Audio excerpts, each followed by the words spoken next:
Good evening everybody, सभी का स्वागत है। ऑनलाइन वाले बच्चे भी जुड़ गए हैं, मज़ा आ गया। अब ऐसा है मामला,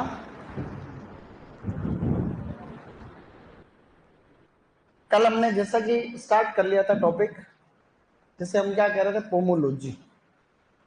पोमोलॉजी का मतलब होता है फलों का अध्ययन करना। ऐसा तुमको पता है क्या? नहीं है पता? कोई बात नहीं, तुमको पता रहना चाहिए, छोटी छोटी बातें आनी चाहिए। देखो ऐसा है कि कल हमने क्या स्टार्ट कर लिया था, बनाना।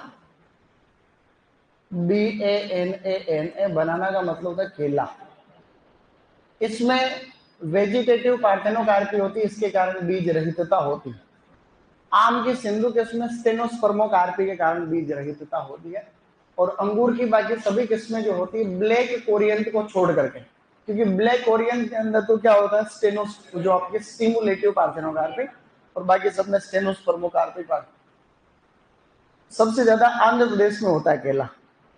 देश की बात करें तो भारत में होता है। और कल हमने पढ़ा था कि जो मेल बड होती है उसको रिमूव करने को हम लोग क्या कहते हैं, डीमेलिंग।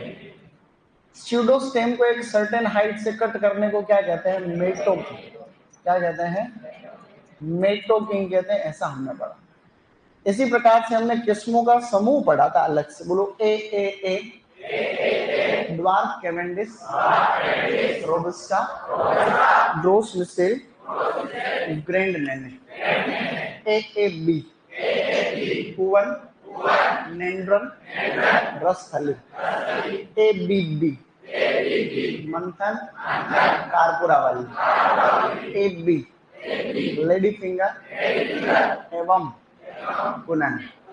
AAAB इसके अंदर आती गोल्ड फिंगर। क्या है? तो ये सभी बातें हमें आनी चाहिए थी। चिप्स बनाने के लिए जो अच्छी है उसका नाम है नेंड्रम। चिप्स भी बनते हैं उससे। और बेबी फूड वगैरह कैसे बनते हैं, कुनन वेराइटी से। और पनामा विल्ट प्रतिरोधी है ड्वार्फ कैवेंडिश और कुवन। रोग हमने कल स्टार्ट कर लिए थे। सबसे पहले हमने पढ़ा था पनामा विल्ट। ये अम्लीय मृदाओं में ज्यादा होता है, Panama wilt. PANAMA, Panama wilt. एक देश है ना पनामा, एक पनामा देश है, वहां पे ये बीमारी सबसे पहले पता चली, इसीलिए इसका नाम पनामा विल्ट। तुम्हारे में से कौन ये बताने में सक्षम है कि पनामा कंट्री कौन से महाद्वीप में?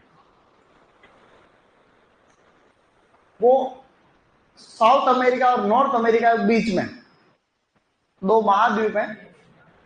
ये साउथ नहीं, वो नॉर्थ, ये साउथ, इसके बीच में कनेक्ट करता हुआ देश यहाँ पे है पनामा। पनामा नहर का नाम सुना? पनामा में तो पनामा नहर वहीं पे जो पैसिफिक सी को और अटलांटिक सागर को जोड़ रही है। पैसिफिक महासागर, अटलांटिक महासागर में कृत्रिम तरीके से बनाई गई नहर। अगर ये नहर नहीं बनती तो दुनिया का सारा व्यापार ऐसे जाके करना। तो ऐसे करके तो पनामा देश है, कि उससे अपना कोई लेना देना नहीं। उसके अलावा हमने एक डिजीज पढ़ा था, सीगा टोका लीफ। क्या नाम? सीगा टोका लीफ स्पॉट, यानी सीगा टोका पत्ती धब्बा रोग। कवक का नाम था माइकोस्पेरिला म्यूसिकोला। क्या नाम था? माइकोस्पेरिला म्यूसिकोला। क्या नाम है? गुड। आगे बढ़ते हुए अब हम डिस्कस करेंगे, बाद में लिखना तुम लोग, साथ में लिखने का नहीं। तीसरी बीमारी और भी इंपॉर्टेंट है, उसको कहते हैं शीर्ष गुच्छा रोग। क्या कहेंगे? शीर्ष गुच्छा। बहुत बढ़िया। शीर्ष गुच्छे को कहते हैं बंची टॉप। क्या कहेंगे? तो बंची टॉप वायरस क्या है? ये वायरस आप सीधा भी याद रख सकते हो, बंची टॉप वायरस। कई बार प्रश्न सीधा ऐसे आता है कि बंची टॉप नामक बीमारी होती किससे है, तो वायरस। इसमें बंच का मतलब तो क्या होता है, गुच्छा, और टॉप का मतलब होता है शीर्ष भाग। तो केले का जो शीर्ष भाग होता है वो क्या बन जाता है, गुच्छे में। छोटा पौधा होता है तभी से हो सकता है। तो ये शीर्ष भाग जो है आपका, टॉप पोर्शन बिकम्स ऐसे बंची बन जाता, बंच। अब वायरस कभी आपे दापे तो फैलने से रहा, वायरस कभी खुद नहीं फैलता, उसको वेक्टर चाहिए फैलाने के लिए। तो इसका जो वाहक है स्टूडेंट, वो है बनाना एफिड। क्या है? बनाना एफिड, या एफिड का मतलब मोइला जो होता है, अलग अलग तरीके के होते हैं। इस एफिड का नाम क्या तुमने याद रखना है, पेंटालोनिया निग्रो नर्वोसा। क्या याद रखोगे? पेंटालोनिया नाइग्रो या फिर निग्रो नर्वोसा। नाइग्रो याद रख लो, निग्रो नर्वोसा। नाइग्रो नर्वोसा या निग्रो नर्वोसा? बोलो nigronervosa, Pentalonia nigronervosa. Is everything fine? What happened? Economics तो मैंने थोड़ी किया। कैसे मतलब? गलत बैच में हो गया यूं? अच्छा टॉपिक इकोनॉमिक्स, कोई बात नहीं। क्या हॉर्टिकल्चर, ऐसे टेंशन मत लिया करो, ऐसे चलता है इकोनॉमिक्स। हॉर्टिकल्चर इकोनॉमिक्स में कितना रोल है पता था? Horticulture plays a very vital role in Indian economy. तो हमारे इंडियन इकोनॉमी में हॉर्टिकल्चर और यही तो है, क्योंकि जो इकोनॉमी है वो तो आती नहीं बच्चों, इकोनॉमी तो आती नहीं, तो कम से कम हॉर्टिकल्चर का इकोनॉमी में रोल तो पता रह रहा है नहीं रहता। लगभग 30 से 35% जो एग्रीकल्चर की जीडीपी है जो है वो हॉर्टिकल्चर से आता है। जैसे कि भारत की इकोनॉमी है, इकोनॉमी में 3 सेक्टर होते हैं, खैर वो टॉपिक अलग है। सर्विस सेक्टर का सबसे ज्यादा रोल, मैन्युफैक्चरिंग सेक्टर का है और एग्रीकल्चर सेक्टर। इकोनॉमी के 3 सेक्टर ही तो हैं, सेवा क्षेत्र, उद्योग क्षेत्र या विनिर्माण क्षेत्र, या आपका कृषि क्षेत्र या प्राथमिक क्षेत्र। भाई प्राथमिक क्षेत्र, द्वितीय क्षेत्र, तृतीय क्षेत्र। कृषि क्षेत्र को हम लोग क्या कहते हैं? प्राथमिक कहते हैं, तृतीय कहते हो गया, प्राथमिक ही कहते। अच्छा ये उल्टा चलेगा तो हिंदी को भूल जाओ, मैं जो कह रहा हूँ वो याद रखो। Service sector, manufacturing sector, agriculture sector. अब एग्रीकल्चर सेक्टर का कंट्रीब्यूशन लगभग 17-18% है भारत की अर्थव्यवस्था। इस 17-18% में, इस 17-18% को 100% मान लो, इसमें हॉर्टिकल्चर का हिस्सेदारी है 30-35%। तो इंपॉर्टेंट तो है ही, क्या बात कर रहा हूँ है? तो हॉर्टिकल्चर का है लेवल, तो इकोनॉमी अपने आप में लेवल। अभी तुम देखते हो, क्या तुमने कभी रेपो रेट का नाम सुना? तुम्हारे में से कौन बता सकता है रेपो रेट क्या होता? रेपो रेट होती क्या? Repo rate, reverse repo rate, bank rate, नहीं पता? फिर तुमने बीएससी में इकोनॉमिक में पढ़ा क्या? रेपो रेट तो पहली लाइन ही रेपो रेट, क्योंकि रेपो रेट से ही सब होता है, रेपो रेट से ही सब। ये देखो ये बच्चे बता रहे रेपो रेट आरबीआई में होता है ये सब। तो आरबीआई में तो होता ही है कि आरबीआई तो देती है पैसा, तो पैसे का सोर्स ही आरबीआई है भारत के अंदर। रेपो रेट वो रेट होती है जिसपे आरबीआई यानी सेंट्रल बैंक बाकी बैंक को पैसा देती है, ब्याज। क्या है रेपो रेट? वो रेट है जिसके ऊपर सारी कॉमर्शियल या फिर जो बाकी बैंक है उसको रिजर्व बैंक पैसा देती है। अब रेपो रेट पे ही सब निर्भर करता है, महंगाई महंगाई सारा का सारा, महंगाई बढ़ानी है महंगाई घटानी है, सब कुछ रेपो रेट पे ही। अगर 50 बेसिस पॉइंट रेपो रेट बढ़ रही मतलब 0.5% बढ़ रही बेसिस पॉइंट, 1% का मतलब 100 बेसिस पॉइंट। अब माना कि एक एग्जांपल बताऊं अच्छा वाला, तुम्हें इंटरव्यू में पूछते हैं, तो इंटरव्यू नहीं है, तुमको पूछते रेपो रेट क्या होती है, तुम कहते जैसे आराम, बहुत पूछते हैं, तो सबसे बेसिक क्वेश्चन है। रेपो रेट माना कि बैंक ने बढ़ा दी, आरबीआई ने रेपो रेट बढ़ाई, देखो कितनी अच्छी चीज बता रहा हूँ, सही मौके पे याद दिलाई, इकोनॉमिक्स टॉपिक सही डाला। ये आरबीआई है, ठीक है, और ये दुनिया भर के बाकी जितने भी अपने इंडिया के अंदर दूसरे बैंक। अब दूसरे बैंक पैसा कहां से ला रहे हैं? सब आरबीआई से तो ला रहे हैं, आरबीआई से।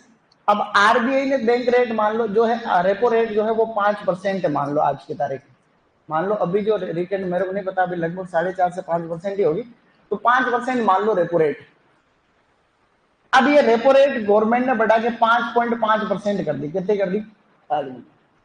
अब रेट बढ़ जाती है तो बैंक वाले जो होते हैं उनके हाथ बन जाते हैं,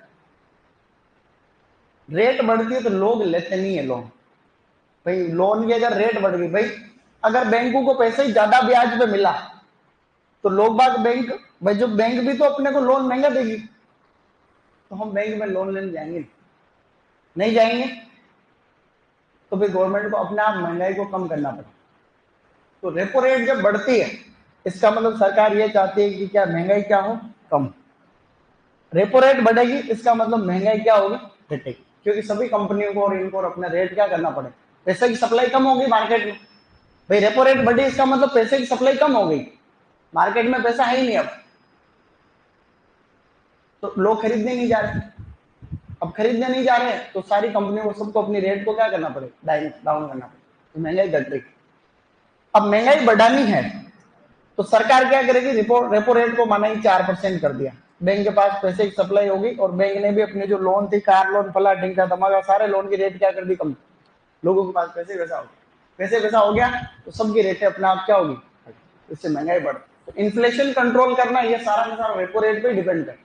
तो इसलिए रेपो रेट कई दिनों से स्तर रख रखी है सरकार ने, ज्यादा कुछ बड़ा घटा नहीं कर रही, मतलब सब ठीक चल रहा है। तो ये छोटी छोटी सी है, कुछ खास बात नहीं।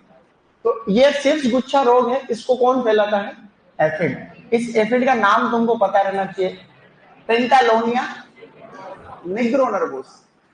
अब ये मेन तो 3 ही रोग थे, तो सर मेरे को तो 3 ही रोग याद रखूंगा बस, तो 3 याद रख लो, पनामा विल्ट, सिगाटोगा लीफ स्पॉट और 2 एक्स्ट्रा और बता दे रहा हूं। एक बीमारी है बनाना ब्रेक्ट मोजेक वायरस, क्या नाम है, banana bract mosaic virus, mosaic virus. तो ये भी वायरस, इसको कई बार कोकन डिजीज भी कहते हैं, क्या कहते हैं, कोकन रोग या कोकन डिजीज। ये इंपॉर्टेंट है बहुत ज्यादा, प्री पीजी में आता रहता है प्रश्न, अभी जो है प्री पीजी हॉर्टिकल्चर के पेपर में आया हुआ प्रश्न। तो ऐसा आप लोग ध्यान रखना कि बनाना ब्रेक्ट मोजेक वायरस जो है बनाना, इसको कौन फैलाता है, तो इसको भी एफिड ही फैलाता है। एफिड का नाम क्या है, तो बनाना एफिड ही है, क्या नाम है, पेंटालोनिया निग्रोनर्वोसा। तो ये भी आपको याद रखना। एक चीज और याद रखनी है बीमारी, जिसको हम लोग कहते हैं मोको डिजीज, क्या कहेंगे, एक बीमारी होती है मोको रोग, बैक्टीरिया से होता है, ये होता है जीवाणु से, और उस जीवाणु का नाम तुमको याद रहना चाहिए। उस जीवाणु का नाम है जो है शूडोमोनास, शूडोमोनास सोलेनोसिरम, शूडोमोनास सोलेनोसिरम, सोलेनोसिरम, सोलेनोसिरम सीरम। अब जो है, अब आजकल इसका नाम फिर से बदल गया, इसको राल्स्टोनिया के नाम से भी जानते हैं, राल्स्टोनिया सोलेनोसिरम। कैसे याद रखोगे इसको, राल्स्टोनिया सोलेनोसिरम, सोलेनोसिरम। तो इसको चाहे तो ये कह दो, चाहे ये कह दो, बात तो ये एक ही। क्या ये प्रश्न भी आ सकता है, आ सकता है, लेकिन पेपर तुम्हारा इतना कठिन आएगा नहीं। बाकी ये भी आ सकता है, जैसे प्री पीजी के अंदर तो आया हुआ क्वेश्चन है कि जो मोको डिजीज होता है उसको, उस वाले बैक्टीरिया का नाम क्या है, तो राल्स्टोनिया सोलेनोसिरम, क्या है, राल्स्टोनिया सोलेनोसिरम। तो ये आप लोगों को थोड़ा थोड़ा सा ध्यान रखने की आवश्यकता है। इसको हम लोग कहते हैं बनाना ब्रेक्ट मोजेक वायरस। इस प्रकार से ज्यादा लोड लेने वाली आवश्यकता है नहीं। तो बंची टॉप वायरस का ज्यादातर आता है, जो कि तुम करिए। अब देखो कोटा यूनिवर्सिटी में टीए के एग्जाम में क्या प्रश्न है, निम्नलिखित में से केले की कौन सी बीमारी वायरस हो, तो उन्होंने दे रखा था ऐसे जो है, पनामा विल्ट दे रखा था, पनामा विल्ट, सिगाटोका पत्ती दबार हो गए, आगे दे रखा था नीचे बंची टॉप। तो हमको तो सीधे जो वायरस से बीमारी होती है उनके आगे वायरस अपने को साथ ही याद रखना। जैसे मेरे साथ रिपीट करो, bunchy top virus, leaf curl virus, mosaic virus, tristeza virus, yellow vein mosaic virus. तो जिनका वायरस है तो उनको वायरस को साथ में अड़ा के फिर याद रखो, अड़ा के मतलब यूं एक साथ में, तो ताकि ये प्रश्न इस तरीके के जो नॉर्मल प्रश्न है वो गलत नहीं। अब बात ऐसी है गाइस, एक और नॉर्मल फिजियोलॉजिकल डिसऑर्डर और याद रखना, ब्लू डिजीज। क्या याद रखोगे, ब्लू डिजीज। मतलब ब्लू का मतलब जो है आपके नीले रंग की पत्तियों के ऊपर आपको जो है इस तरीके से शिराएं दिखती है, ये मैग्नीशियम की डेफिशिएंसी से होता है। कैसे, मैग्नीशियम डेफिशिएंसी से ब्लू डिजीज, ये हम याद रख सकते हैं। कीट से प्रश्न आने की भी प्रायिकता बन रही, इसमें कौन कौन से कीट लगते, तो कीटों में तुमको टेंशन लेने की आवश्यकता है नहीं, क्योंकि तुमको केला बनाना तो पहले से ही आ गया। ये है केला, ये जैसे केला, ठीक है। अब इसके अंदर इसको तो हम लोग शूडोस्टेम कह रहे थे और इसको राइजोम कहते हैं। तो जो राइजोम को नुकसान पहुंचाएगा उसको हम कहेंगे राइजोम विविल। क्या कहेंगे, राइजोम विविल। मैंने विविल की स्पेलिंग सही लिखी क्या, सही लिखी क्या, सही है, क्या होती है, कौन सही कर रहा है इसको, है है, अरे तुम कोई तो बताओ मेरे को, पागल, वारे पागल।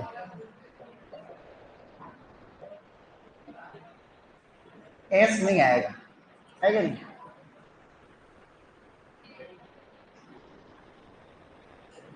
फिर तुमको क्या ही पता रहेगा, तुम मेरे को बुला दोगे है?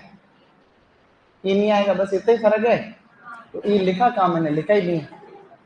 ये अब राइट विविल और ये बीटल बीटल सारे कोलियोप्टेरा गण में आते हैं, तो तुमको पता है कोलियोप्टेरा ऑर्डर का है। ये राइजोम के अंदर नुकसान पहुंचाएगा, और जो कीट इसको खाएगा इसे हम लोग क्या कहेंगे, सूडोस्टेम विविल। क्या कहोगे? सूडोस्टेम, सूडोस्टेम विविल, सूडोस्टेम विविल। इसको आप लोग तना छेदक कह सकते हो। इसको भी तना छेदक तो दोनों ही है होने को, तो ये भी तना छेदक ही है, ये भी, ये तो सत्य तना है, ये झूठा तना। तो इसको राइजोम विविल कहते हैं या कोर्म विविल भी कहते हैं, और इसको सूडोस्टेम बोरर भी कहते हैं कई बार, जैसे 12वीं किताब में सूडोस्टेम बोरर लिखा हुआ। तो चाहे बोरर कह दो चाहे जो है आप ये कह दो, तो बात एक ही है। लेकिन इन दोनों के वैज्ञानिक नाम भी तुमको याद रखने की कोशिश करनी। देखो कैसे याद रखना। तो इस राइजोम विविल को हम लोग कहते हैं कोस्मोपोलिटस सोर्डिडस। क्या कहोगे? कोस्मोपोलिटस, कोस्मोपोलिटस सोर्डिडस। क्या याद रखोगे? कोस्मोपोलिटस सोर्डिडस। और इसको कहते हैं ओडियोपोरस लोंगिकोलिस। क्या याद रखोगे? ओडियोपोरस लोंगिकोलिस, ओडियोपोरस लोंगिकोलिस, लोंगिकोलिस। क्या है कोई खास बात है? नहीं, क्योंकि वैज्ञानिक नाम याद करने की ट्रिक अब तो तुमको आ गई होगी। वैज्ञानिक नाम याद करने की ट्रिक किसको आती? वैज्ञानिक नाम याद करने का तरीका होता है उसको बार बार पढ़ना। क्या? ये कोई छोटा तरीका नहीं है, ये बहुत फेमस तरीका है। अगर आपको कोई भी वैज्ञानिक नाम याद नहीं हो रहा है तो आपको ये मन में सोचना है कि मैंने इसको पढ़ा ही नहीं इसलिए याद नहीं होगा। जब उसको रिपीटेडली पढ़ने लगोगे तो अपने, जैसे मैंने तुमको पहले भी प्रयोग बताया, जैसे आम का नाम क्या हो? Mangifera indica. मटर का क्या होता? गेहूं का क्या होता? अब कोई ट्रिक से थोड़ी याद कर रखा, ये हमारे सबकॉन्शियस माइंड में। इलायची का क्या होता? इलेटेरिया कार्डामोमम। हमें पढ़ रखा है लेकिन कम पढ़ रखा है, इसलिए थोड़ा सोचना पड़ा। तो इसलिए जब आप किसी चीज को बार बार पढ़ते हो तो वो आपके अवचेतन माइंड में चली जाती है, तो वो हमेशा के लिए याद है। अवचेतन यानी चेतन और अवचेतन। चेतन का मतलब कॉन्शियस और अवचेतन मतलब सबकॉन्शियस माइंड। और सबकॉन्शियस माइंड ही आदमी को सक्सेस बनाता है। किस किसको पता है? बुक्स आती है पावर ऑफ सबकॉन्शियस माइंड, पढ़नी चाहिए सब। मतलब जो आपके सिस्टम में है, जैसे हाथ से तुम खाना खा रहे हो इधर ही जा रहा है, लाइट चलेगी तो भी इधर ही जा रहा है, अंधेरे में भी इधर ही जाएगा, सही नहीं क्या? कभी इधर उधर, क्योंकि आपके सबकॉन्शियस माइंड में चीजें फिक्स है। तो जो चीज आपने इतनी बार प्रैक्टिस कर रखी है, जो आपके परमा हैबिट्स क्या है, जो आप रोज काम करते हो, डेली हैबिट, डेली हैबिट जो आपके सबकॉन्शियस माइंड। तो सबकॉन्शियस माइंड का बहुत पावर है। दुनिया के जो भी जितने भी सक्सेसफुल आदमी है वो सारे के सारे क्या है, उनके सबकॉन्शियस माइंड को वो ज्यादा से ज्यादा जो हर चीज को सबकॉन्शियस माइंड में ले जाने की कोशिश करते, अच्छी आदतें विकसित करने के लिए। ये दोनों कीड़े थोड़े थोड़े आपको ध्यान रखने। एक इसमें निमेटोड लगता है जिसको बेरोइंग निमेटोड कहते हैं। क्या कहते हैं? बनाना बेरोइंग निमेटोड, बनाना बेरोइंग निमेटोड। इस निमेटोड को हम लोग कहते हैं रेडोफोलस सिमिलिस। क्या कहेंगे? रेडोफोलस सिमिलिस। ये हल्का फुल्का सा आपको ध्यान रखना है, रेडोफोलस सिमिलिस, सिमिलिस, रेडोफोलस सिमिलिस। ये बनाना बेरोइंग निमेटोड क्या है, याद रखना है। Yes, import. अब तो 12th की बुक में भी सब चीजें दे रखी, ये कीट 12th की बुक वालों ने दे रखा, ये भी दे रखा। ये तो पहले से अपन पढ़ रहे हैं हालांकि, लेकिन अपन ने दे रखा, ये भी 12th वालों ने दे रखा। तो आ सकता है, कोई भी कीट आ सकता है, किसने देखा, लेकिन आराम से उसको समझिए प्रश्न को और इजीली करना है, ठीक है ना। तो इसको सूडोस्टेम विविल का नाम है ओडियोपोरस लोंगिकोलिस। क्या है? ओडियोपोरस। और इसका नाम क्या है? कोस्मोपोलिटस सोर्डिडस। अंग्रेजी का शब्द है कोस्मोपोलिटस, का मतलब सर्वव्यापी, जो सब जगह दुनिया भर में पाया जाता है, वो सभी जगह होती है प्रॉब्लम, ठीक है। और रेडोफोलस सिमिलिस। अब कुछ किस्में जो कल हम पढ़ रहे थे उसमें में से कुछ कंफ्यूजिंग किस्में हैं। जैसे एक इंपॉर्टेंट वेराइटी है, उसका नाम है माटी बनाना, माटी बनाना। इसके बारे में लाइन में आगे बोल के लिखा दूंगा। भारत सरकार ने इसको जीआई टैग दिया है, जीआई टैग, जीआई टैग दिया है कन्याकुमारी डिस्ट्रिक्ट, कन्याकुमारी तमिलनाडु के अंदर है, उसके आसपास के एरिया में इस किस्म को जो है जीआई टैग दे रखा भारत सरकार ने। वहां की विशेष किस्म, उंगली से थोड़ी बड़े साइज का होता है केला, इट्स स्लाइट मतलब slightly larger than your finger, मतलब फिंगर से बड़ा होता है। और इसमें कैसी सुगंध आती है, मीठी मीठी सुगंध, मीठी सुगंध, और टेस्ट आता है आपके जो इसको क्या कहते हैं, शहद, शहद जैसा इसके अंदर टेस्ट आता है। तो इसकी खास विशेषता के कारण उन्होंने इसको क्या दे दिया, जीआई टैग दिया। इसलिए ये प्रश्न क्या पता अगर अच्छा पेपर बने तो तुम्हारे आ जाओ। कुछ अन्य जिसमें हमने ऑलरेडी पढ़ रखी थी, जैसे एक कुछ कंफ्यूजिंग, यहाँ मैं लिख देता हूँ कंफ्यूजिंग, ऐसी किस्में जिनसे अपने को कंफ्यूजन पैदा होता है, उनको एक शब्द बता रहा हूँ, मिस्टिफाइंग वेराइटीज। क्या कहोगे, मिस्टिफाइंग, मतलब जो अपने को भ्रमित कर देती। जैसे एक वैरायटी का नाम है पूसा मेजेस्टी, क्या नाम है, जैसे एक वैरायटी है अर्का मेजेस्टी, क्या है, अर्का मेजेस्टी। जैसे एक वैरायटी का नाम है जिसे हम लोग कहते हैं ड्वार्फ मेजेस्टी। तो ऐसा सेम सेम नाम है, तो ये कभी आएगी नहीं एग्जाम में, ऐसा नहीं भी आ ही जाएगी, आने की गारंटी तो कुछ नहीं है भाई साहब, लेकिन पूसा मेजेस्टी आ सकती है। ये पपीता की फेमस वैरायटी, गाइनोडायोसिस वैरायटी। अर्का मेजेस्टी अंगूर की किस्म में कोई ज्यादा लोड वाली बात नहीं है, और ये ड्वार्फ मेजेस्टी बनाना की वैरायटी केला। ऊपर वाला पॉइंट ध्यान रखना। अब हम क्या करते हैं, केले को तोड़ लेते हैं, बहुत टाइम हो गया। अब अपन क्या करेंगे, हार्वेस्टिंग। क्या करेंगे, हार्वेस्टिंग। क्या है, क्या हुआ, क्या है, अंगूरी तो लिखा है, अमरूद, अमरूद, अमरूद नहीं अंगूरी, अमरूद थोड़ी ना, अमरूद कहां से है, वो तो उसमें मृदुल्ला वाली, अर्का मृदुल्ला अमरूद, मृदुल्ला अनार, मेजेस्टी नहीं। तो ऐसा है। अब हम हार्वेस्टिंग करेंगे, क्या करेंगे, हार्वेस्टिंग से भी प्रश्न आने की प्रायिकता 100%। हार्वेस्टिंग का मतलब था तुड़ाई। केले को कब तोड़े, किसी फला ढिंका धमाका फ्रूट को कब तोड़े, जैसे हमें कब पता चलेगा ये चीज, तो फल खुद अपने आप बोलता है कि मेरे को तोड़ लो। उसको कहते हैं मेच्योरिटी इंडाइस। क्या कहते हैं, परिपक्वता सूचकांक। परिपक्वता सूचकांक का मतलब फ्रूट इस प्रकार के उसमें जो है करेक्टरिस्टिक्स अपने को दिखते हैं, जिससे अपने को पता चले मेच्योरिटी इंडाइस, कि भाई क्या मेच्योरिटी इंडाइस। तो केला जब कच्चा रहता है तो उसके तीनों तरफ अपने को कोण दिखते हैं, क्या दिखते हैं, उसके तीन कोण तिक्के तिक्के रहते। जैसे ही फ्रूट पकने की तरफ आगे बढ़ता है तो वो गोल गोल हो जाता है, मतलब जो एंगल होता है वो राउंड हो जाता है। एंगल जो होते हैं वो क्या होता है, धीरे धीरे डिसअपियर होने, गायब होने लग जाते हैं।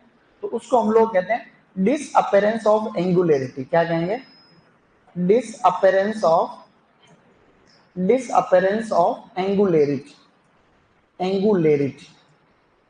डिसअपेरेंस ऑफ एंगुलरिटी को हम लोग कहते हैं जो उसकी कोणीयता है, वो कोणीयता धीरे धीरे गायब हो रही है। तो कोणीयता का विलुप्त होना नहीं, कोणीयता का अदृश्य होना लिख सकते हैं। क्या ये हिंदी बहुत इंपॉर्टेंट है, नहीं। क्या अंग्रेजी इंपॉर्टेंट है, यस। तो अदृश्य होना। तो ये पीजी में भी एक बात प्रश्न है कि कैसे हमें पता चलेगा कि भाई ये आपका बनाना जो है राइट हो रहा है। तो वो जो एंगल है, एंगुलरिटी, वो एंगल किस शेप में जाएंगे, राउंड, मतलब वो धीरे धीरे गोल में होने लग जाए। इसका मतलब ये क्या हो रहा है, फ्रूट आपका तोड़ने लायक हो गया।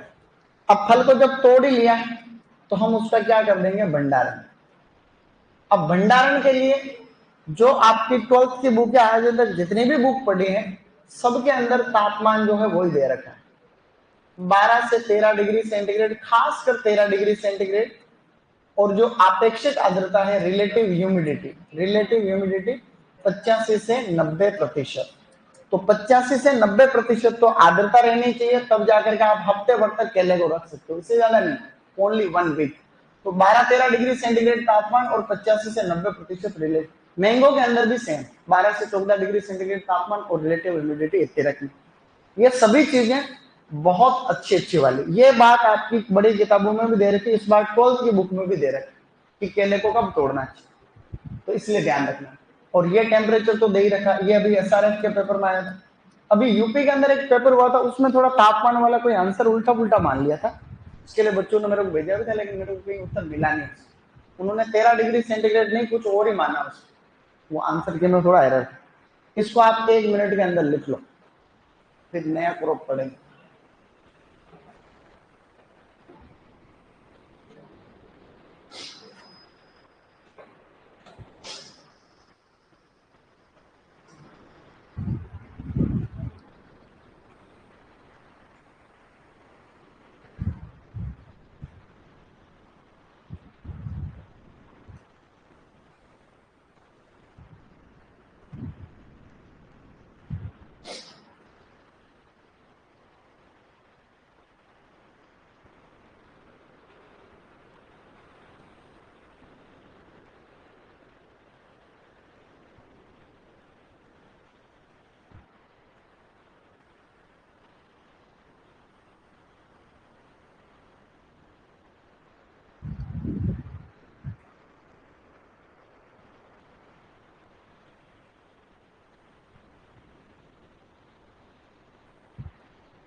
एक नाबार्ड बैंक की एक स्कीम लॉन्च की है भारत सरकार ने, तुमको पता है? मैं तो भूल गया, लेकिन मैं कल पढ़ रहा था, मैं तुमको पूरा पढ़ के बताऊं। मैं ऐसा करंट अफेयर्स तो तुम्हारे इसमें थोड़ी आता है, तो इकोनॉमिक्स का करंट अफेयर्स थोड़ी आता है। करंट अफेयर्स आता है इकोनॉमिक्स। इकोनॉमिक्स का वो बेसिक बेसिक पढ़ लो तो तुम्हारा काम हो जाएगा, फिर जंजाल फालतू। इकोनॉमिक्स टफ नहीं है, इकोनॉमिक्स टफ नहीं है। आपको अगर जिस दिन भी बहुत अच्छा टीचर मिलेगा इकोनॉमिक्स का, तुम्हारी इकोनॉमिक्स फेवरेट हो जाएगी। हर सब्जेक्ट में ये रूल लागू होता है। जैसे तुम्हारी एनिमल हस्बेंड्री अच्छी होगी,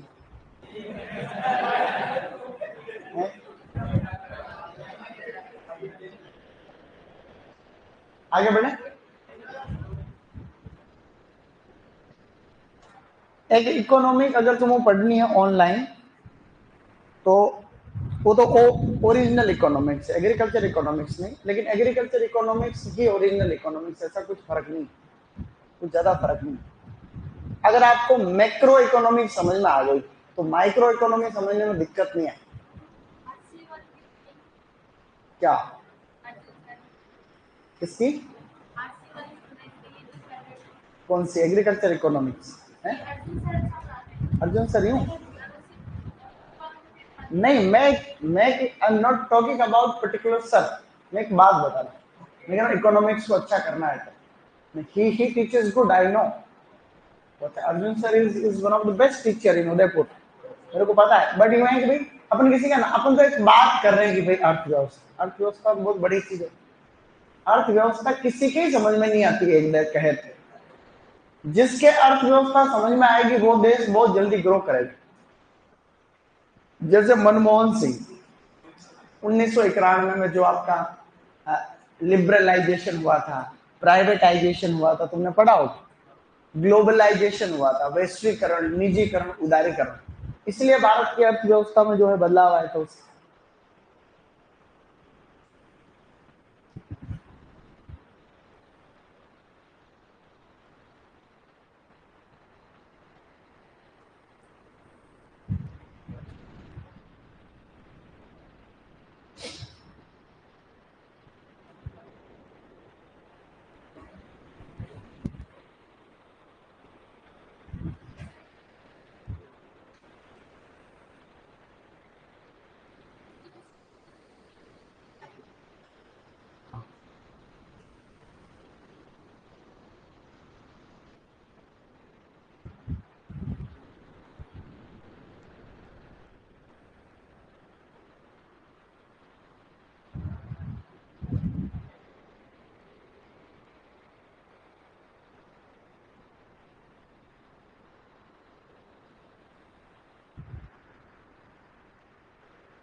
भी होना चाहिए मेरे साथ, और देखेंगे।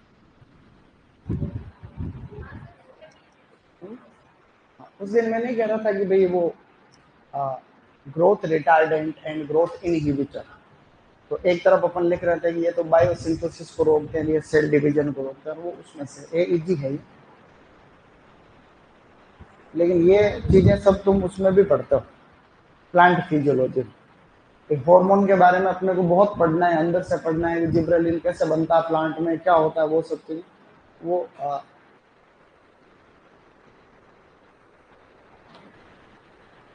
ये दोनों कीट है ना, एक कीट तो है अपना शूडोस्टेम विविल, और एक है अपना rhizome weevil. Rhizome weevil rhizome को खाता है, और शूडोस्टेम विविल शूडोस्टेम में छेद कर दे।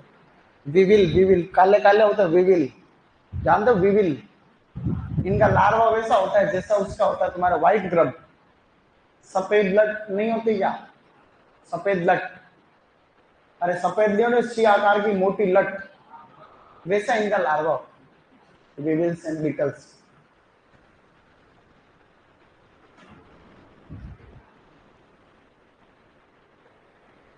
तो मैंने यहाँ लिखा हुआ है कि भाई शूडोस्टेम विविल कीड़े का नाम है, जो शूडोस्टेम के अंदर छेद करके खाता है, और इसको खाएगा वो राइजोम विविल। राइजोम विविल का नाम होता है कोस्मोपोलिटस सोडिडस, और इसे हम लोग कहते हैं ओडियोपोरस लोंगिकोलिस। और जो निमेटोड लगता है बनाना बैरल निमेटोड, इसको हम लोग रेडोफोलस सिमिलिस के नाम से जानते हैं। आगे बढ़ जाए। ब्लू डिजीज तो और जनरल नॉलेज के लिए लिख दो कि भाई ये मैग्नीशियम डेफिशिएंसी के कारण ब्लू डिजीज होती।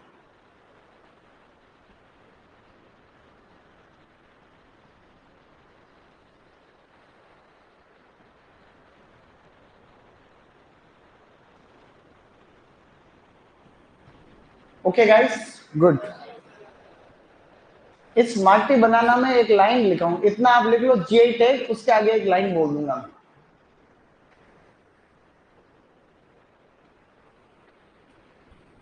माटी बना किस्म का नाम, किस्म एक पर्टिकुलर टाइप ऑफ जो है वैरायटी।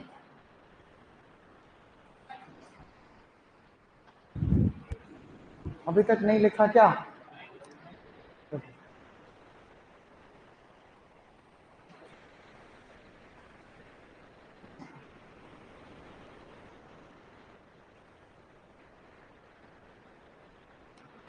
कंफ्यूजिंग किस्म तो ये 3 है, बाकी इस किस्म के अंदर एक लाइन बोल के लिखाऊंगा। माटी बनाना में लाइन बोल के लिखाऊंगा, उसके आगे तुम इतना से लिख लो,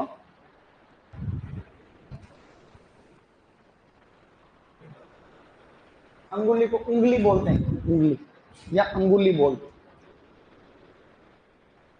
अंगुली, उंगली या अंगुली। तो इसका आगे डैश करके लिखो, थोड़ा सा माटी बनाना का आगे डैश करके लिखो। फलों का आकार उंगली से थोड़ा बड़ा, ऐसे लिखो, फलों का आकार उंगली से थोड़ा बड़ा, फलों का आकार उंगली से थोड़ा बड़ा। माटी बनाना में लिखना है कि फलों का आकार उंगली से थोड़ा बड़ा, कोमा, स्वीट फ्रेग्रेंस, मीठी सुगंध, देखो मीठी सुगंध, एंड शहद जैसा स्वाद, हनी लाइक टेस्ट, शहद जैसा स्वाद, ऐसे लिखना बस। तो इन विशेषताओं के कारण इसको जीआई टैग मिला। उस एरिया में होता है ये ज्यादा, ये केला उस पर्टिकुलर इलाके में होता है, तमिलनाडु के कन्याकुमारी के आसपास वाले। तो government of India has rewarded that particular region for Matti banana. हाँ, इस केले की विशेष पहचान, जीआई टैग इसीलिए तो देते हैं, किसी इलाके में कोई चीज फेमस होती है उसकी। जैसे अल्फांसो के लिए नीलगिरी हिल्स, नीलगिरी नहीं, अपनी है रत्नागिरी हिल्स, रत्नागिरी की पहाड़ियां, सिंधुदुर्ग, रत्ना, ये बाद में लिखाऊंगा जब आम पढ़ाऊंगा। तो अल्फांसो मैंगो उस इलाके का फेमस है, सिंधुदुर्ग रत्नागिरी जिले।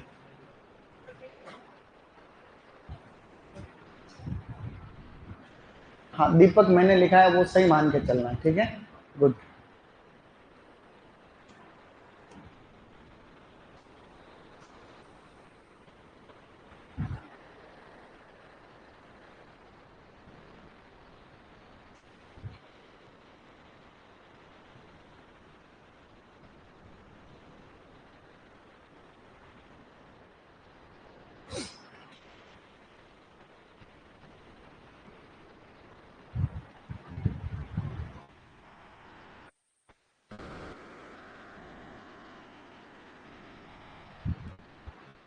हमारे 50 में से 50 हॉर्टिकल्चर में सही हुए थे, उनका इनाम नहीं आया क्या अभी तक?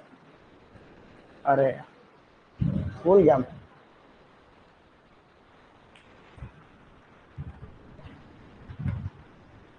अब लिखो आगे next.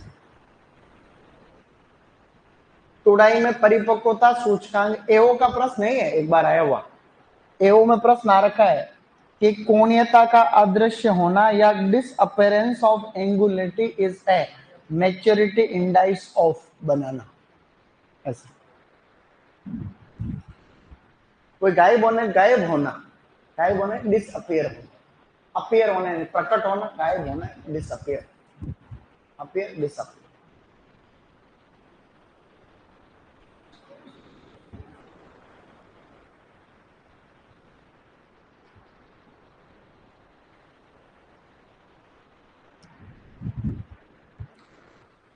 Okay guys,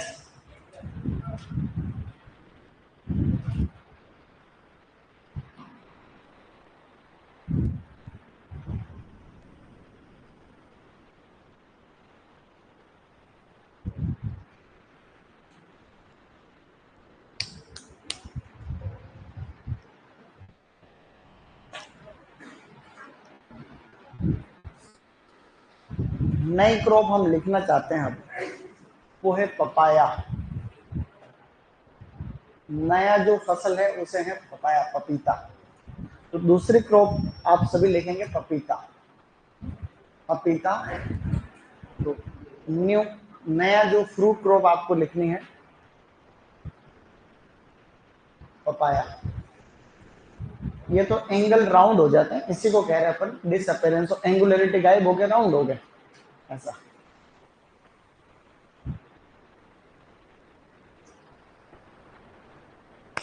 okay guys, लिखो पपीता। ओके, किसी का ये बोर्ड पे लिखा हुआ छूट रहा अभी तक?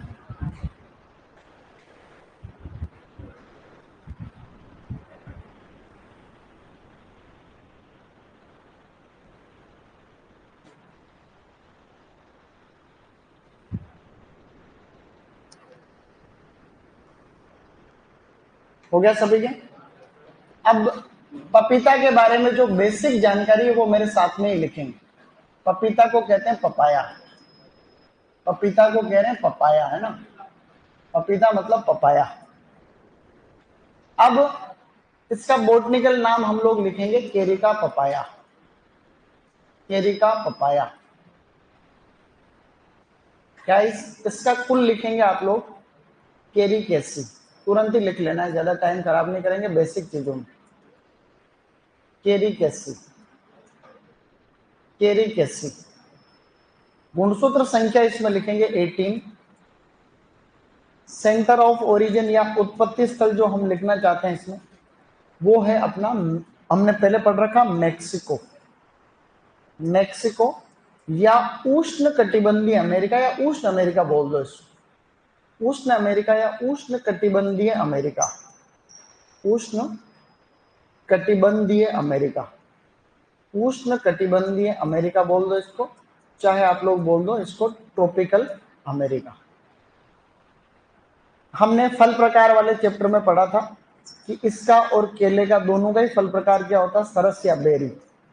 सरस कह दो या फिर इसको आप लोग कह दो स्टूडेंट्स बेरी, एक ही बात होती है। ये बेसिक इंफॉर्मेशन आप तुरंत लिखेंगे, लिखो। खाने योग्य भाग की अगर हम बात करें, खाने योग्य भाग, खाने योग्य भाग, खाने योग्य भाग, तो खाने योग्य भाग है मीजोकार्प या मध्य फल भित्ति, मीजोकार्प या मध्य फल भित्ति, मीजोकार्प, मीजोकार्प या मध्य फल भित्ति। बेसिक लिख लो इसको तुरंत। हम इसके अगर कुछ अन्य नामों की बात करें तो इसके जो अन्य नाम है, इसको कहते हैं breakfast fruit, breakfast fruit, breakfast fruit. तो it is called breakfast fruit and melon tree, breakfast fruit और मेलन ट्री के नाम से जानते हैं। ये बिल्कुल सामान्य जानकारी है, इनमें से ये पूरी जानकारी लगभग को पहले से पता है, तो क्योंकि हमने स्टार्टिंग के क्लासेस में ये सब पढ़ रखा है। तो केरी का पपाया, केरी किसी 18 एंड मेक्सिको, अमरूद का भी मेक्सिको होता है, मिर्च का भी मेक्सिको उत्पत्ति, मिर्च मेक्सिको, मिर्च मेक्सिको। अब आपको एंट्री डालनी है सामान्य जानकारी, ये लिखने के बाद लिखना है जनरल इंफॉर्मेशन। स्टूडेंट्स लिखिए जनरल इंफॉर्मेशन, सामान्य जानकारी। इसको आराम से लिख लो फटाक से, आराम से लिख लो फटाक से का मतलब, हाँ, सामान्य जानकारी जनरल इंफॉर्मेशन। थोड़ा सा अपने एडवांस की तरफ आगे बढ़ेंगे हल्का सा। कुछ प्रजातियां लिखा रहा हूं मैं एक्स्ट्रा कर, कुछ जैसे हर एक प्लांट में लगभग में मैं कुछ न कुछ आपको इंपॉर्टेंट स्पीसीज लिखाता रहूंगा। तो वो डबल एओ या एओ जैसे पेपर में आने की संभावना तो नहीं रहती है, लेकिन कभी कभी आ जाता है। जैसे इनमें पीजी में या फिर इनमें आता रहता है, जेआरएफ इन पेपर में आते रहते हैं। बस किसके छूट रहा लिख लिया सबने? अब लिखो सामान्य जानकारी, और फिर जो है 2-3 अच्छी प्रजातियां लिखनी है आप। सामान्य जानकारी, सामान्य जानकारी को बोलते हैं जनरल इंफॉर्मेशन। अब जनरल इंफॉर्मेशन में इसकी सबसे हम शुरुआत जो कर रहे हैं इंपॉर्टेंट स्पीसीज से कर रहे हैं। इसकी कुछ इंपॉर्टेंट स्पीसीज वो एक्स्ट्रा करके आप लोगों को थोड़ा सा ध्यान रखनी। जैसे एक प्रजाति है उसको हम लोग माउंटेन पपाया कहते हैं। क्या कहते हैं? माउंटेन पपाया, पहाड़ी पपीता है ना, माउंटेन पपाया। इस माउंटेन पपाया का जो नाम होता है वो होता है केरिका केंडामारसेंसिस। क्या होगा? केरिका केंडामारसेंसिस, केंडामारसेंसिस, केरिका केंडामारसेंसिस। अब ये जो केरिका, देखो ये तो जीनस, ये स्पीसीज। किसी भी वैज्ञानिक नाम में पहले क्या है? Genus and then species. तो ये जो जीनस है, इस केरिका की जगह कई बार वेस्कोनेला भी लिख सकते हो आप लोग। इसी को हम लोग कहते हैं वेस्कोनेला। केरिका कह दो चाहे वेस्कोनेला कह दो, जैसे केरिका पपाया, वेस्कोनेला पपाया, केरिका केंडामारसेंसिस, वेस्कोनेला केंडामारसेंसिस कह सकते हैं। एक प्रजाति यहां पे आपको लिखनी है, उसको हम लोग कहते हैं केरिका पेंटागोना। क्या कहते हैं? केरिका पेंटागोना। एंड एक प्रजाति और याद रख लोगे तो मजा आ जाएगा, उसे हम लोग कहते हैं केरिका कोलीफ्लोरा। क्या कहेंगे? केरिका कोलीफ्लोरा। ये तीनों जो है इसकी सबसे इंपॉर्टेंट प्रजातियों में से है। अब सबसे ज्यादा प्रश्न तो ये पहले वाली आती है, आप याद रखना हो तो इस एक को तो याद रखना ही रखना। इन दोनों पपीता को ठंड नहीं लगती। क्या नहीं लगती? ठंड। क्योंकि पपीता ऐसी क्रॉप है जिसको पाले से सबसे ज्यादा नुकसान होता है, लू से सबसे ज्यादा नुकसान होता है, और अधिक नमी से भी नुकसान होता है ज्यादा अगर पानी की समस्या, और सबसे ज्यादा वायरस भी इसी को लगता है। जितने भी वायरल डिजीज है, लीप कर लो चाहे मोजेक हो, रिंग स्पॉट हो, सारे इसी में लगते हैं। तो ये जो दोनों प्रजातियां हैं, ये प्रजातियां इसकी जो है पाला प्रतिरोधी या cold resistant, cold resistant species, cold resistant species. मतलब आप यूं ठंड या फिर पाला प्रतिरोधी लिख सकते हो, ठंड प्रतिरोधी या पाला प्रतिरोधी। तो आने वाले टाइम पे इनको संकरण या फिर इस तरह, जंगली है ये, जंगली, इनके पपीता इतने खाने लायक या फिर इतने बड़े नहीं होते। पपीता छोटे हो सकते हैं, अलग शेप में हो सकते हैं, टेस्ट में भी अच्छे नहीं होते। तो ये माउंटेन पपाया जो है इसको ठंड नहीं लगती, और केरिका पेंटागोना को भी ठंड नहीं लगती। और केरिका कोलीफ्लोरा वायरस प्रतिरोधी, वायरस रेजिस्टेंट स्पीसीज, इसको वायरस संक्रमित नहीं कर पाता। तो आने वाले टाइम पे जो संकरण कराएंगे केरिका पपाया का, वो इनके साथ में करा के प्रतिरोधी किस्में विकसित करेंगे। प्रश्न सबसे ज्यादा आने की यही जो आपकी प्रायिकता है कि निम्नलिखित में से कौन सी ऐसी प्रजाति है जिसको जो कोल्ड रेजिस्टेंट, ठंड प्रतिरोधी है, तो उसका नाम है केरिका केंडामारसेंसिस। क्या है? तो इसको आप लोग केरिका पेंटागोना या वेस्कोनेला पेंटागोना, वेस्कोनेला कोलीफ्लोरा भी कह सकते हो। ये बिल्कुल बेसिक है। अब दो तीन बिंदु और बेसिक जानकारी में आपको ध्यान रखना। देखो, हमने पपीता ऑलरेडी पढ़ा हुआ है। पपीता में विटामिन ए बहुत अच्छा पाया जाता है, हमको पता ही। विटामिन बी भी मतलब अच्छा खासा होता है, vitamin B complex. Vitamin A हमने ऑलरेडी क्या पढ़ रखा है? 20 IU प्रति 100 ग्राम। लेकिन 12वीं की किताब में इसको 2500 दे रखा है। कितना दे रखा है? 2500 इंटरनेशनल यूनिट प्रति 100 ग्राम। तो आपको ऑप्शन को सही देख करके फिर टिक करना अगर प्रश्न आ जाए। अगर आपको 2500, 5000 ऐसे ऑप्शन आए तो 2500 करना।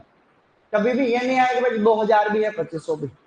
आप भी जाए तो भी, चूंकि अपन राजस्थान का पेपर दे रहे हैं इसलिए हमको किसको ज्यादा सही मानना है? 2500 वाले को सही मानना है। विटामिन बी भी अच्छा होता है, 85 मिलीग्राम प्रति 100 ग्राम के हिसाब से। पर 100 ग्राम जो गुदा है उसके हिसाब से जो है 85 ग्राम, इसमें 85 मिलीग्राम। मैंने आपको उस समय बताया था विटामिन बी और सी मिलीग्राम में मापते हैं। विटामिन ए, डी, ई के जो फेट सोलुबल होते हैं उनको IU में मापते हैं, इंटरनेशनल यूनिट, इनकी मापने की इकाई। इसी प्रकार से और देखा जाए तो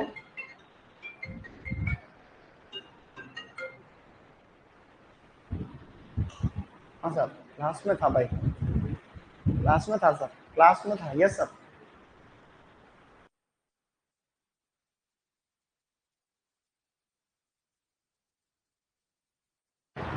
सर का ही फोन आ रहा है, उधर से ही आ रहा है। जीएल सर का आ रहा है, क्या कर रहे हैं सर, क्या हाल चाल?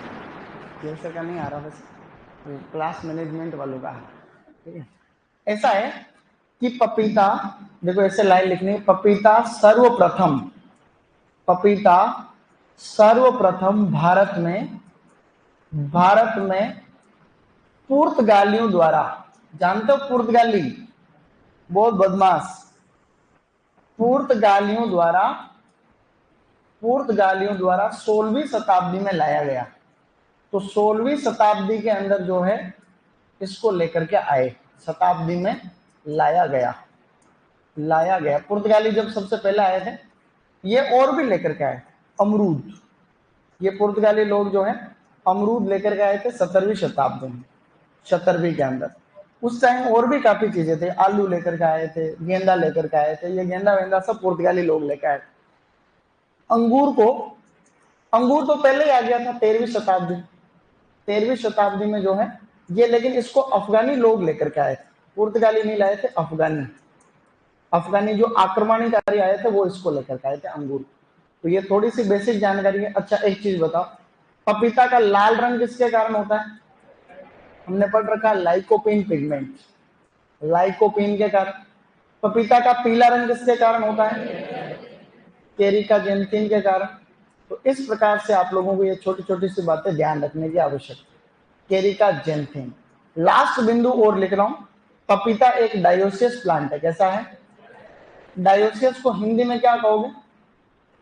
डायोसियस व डाइकोट है ये, डाइकोट।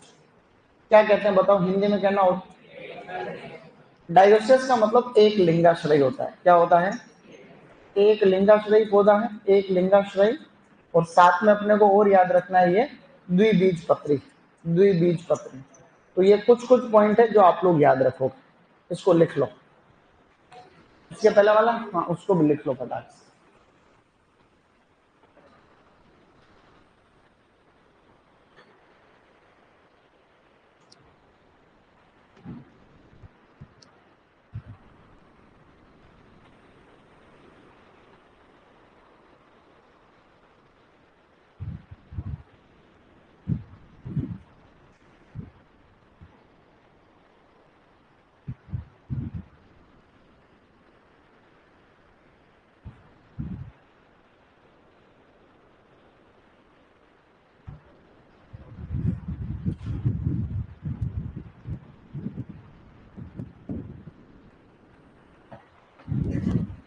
रिटन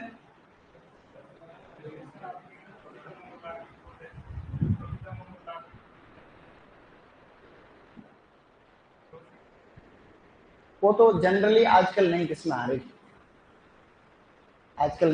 लेकिन प्रोडक्शन कॉमर्शियल तो एक ही बार ले पाते। जैसे ताइवान किस्म होती है, ताइवान में आजकल क्या रेड लेडी 786 ताइवान, इसमें क्या कर रहे हैं किसान बेटे, दूसरी बार भी फल ले लेते। जैसे खेत में पपीता लगा दी, एक बार तो बम्पर पैदावार हो गई, अब क्या कौन इनको फालतू के बच्चे दिखाएगा, तो वो क्रॉप दूसरी बार भी खड़ी रहती है पपीता, और दूसरी बार भी फलन होता, तो दूसरी बार भी फल लग जाते हैं बहुत बार।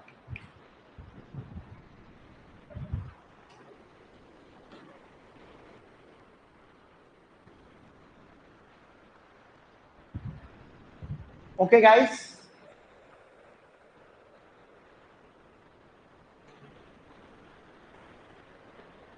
अच्छा पढ़ रहे हो तुम, कोई दिक्कत नहीं। अब तुम्हारे टेस्ट होगा, 29 तारीख को है टेस्ट, कोई सोचना थोड़ी अभी, कोई बात। इसका छूट गया, शाबाश, बहुत बढ़िया।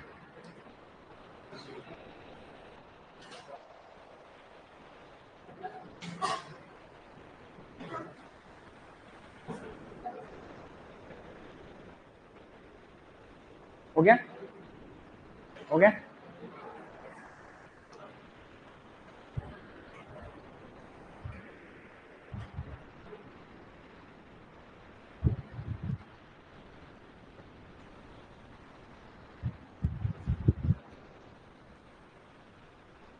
अर्जुन सर आ चुके हैं, इसलिए मेरे को जाना पड़ सकता है।